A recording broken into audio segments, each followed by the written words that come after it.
the state, so now I'm going to change it for a second. So one of the issues with martial arts training right now is that it's too overcomplicated and there's too many options. You know what I'm saying? So if you're coming from no knowledge and you want to start training, it's like, well, what do I do? You got boxing, you got Muay Thai, you got all this styles. People say MMA is true, Muay Thai is true, and they're all yelling at each other, right? So it's comment sections, people are like, well, if you're not a street fighter unless you do boxing, and it's not self-defense unless it's Muay Thai, whatever. But there's so many options and there's so much noise out there that it scares people from it, right? And it's true that with the human condition, if you give somebody too many options, they're less likely to make a choice. That's one part, right? Because there's studies have been done where it's like, if you give somebody an option between 3 jars of jelly or an aisle of like 20 options, they'll be like, oh, that's cool, and then they'll just walk away. And they're afraid to make a choice and a commitment. Right. That's one part. The other part again is financial.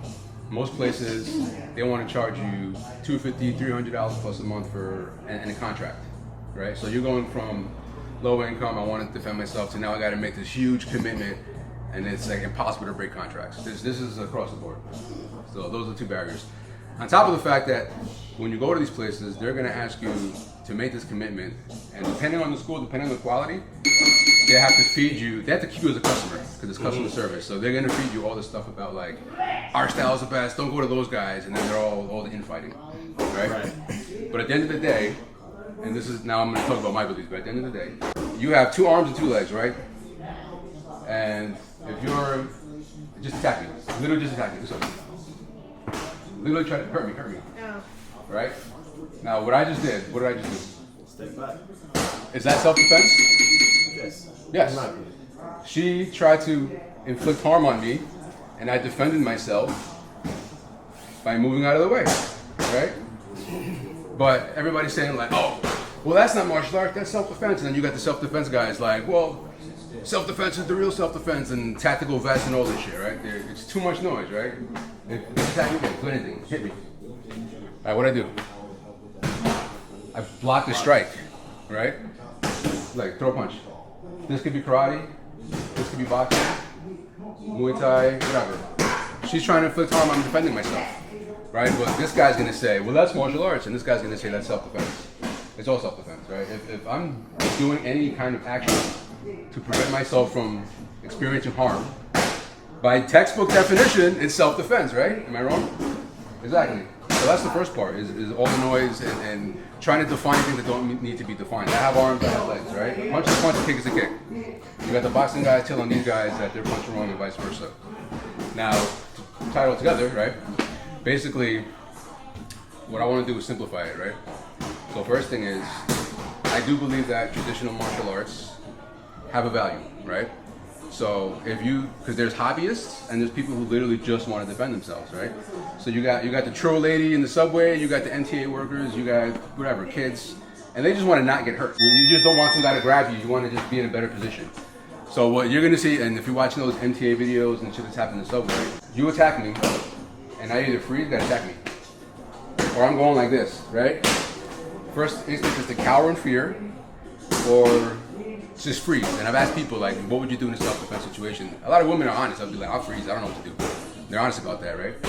So we're trying to get from here to here, right? So literally just having an awareness to evade, to protect myself, right?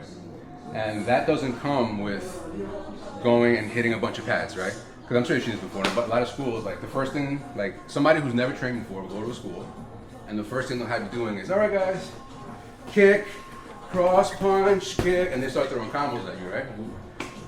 But you literally are out of shape, you have no footwork, and you don't have any fortitude to defend yourself, right? So basically, you're already teaching them a bunch of techniques that they don't need to learn yet. So I don't believe that anybody should start kicking right away.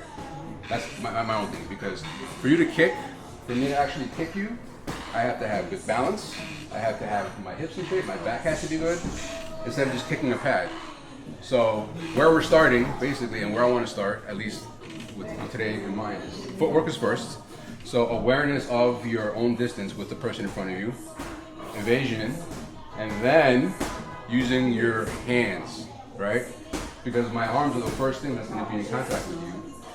Most people are going to either try to push, cover, evade, things like that.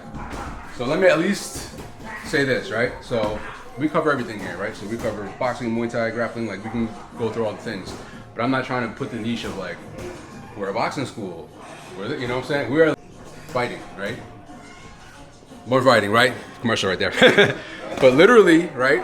How do we get the troll lady or the MTA worker to go from I don't know shit to okay, I don't feel as scared when somebody is threatening me, right? And without contracts and all the fluff, you know what I'm saying? So basically, that's the mission, right? So, and we start with boxing. The reason we start with boxing is because boxing is proven to be the best art for your hands, plain and simple, right? It's hands only. So every other art will look at a boxer and be like, oh, you know, they call punching boxing, right? Muay Thai, they say, oh, he's a boxer because he's skilled with his hands. So you're skilled with your hands, you're just a boxer. So that argument's done. Boxing is the king in terms of hands.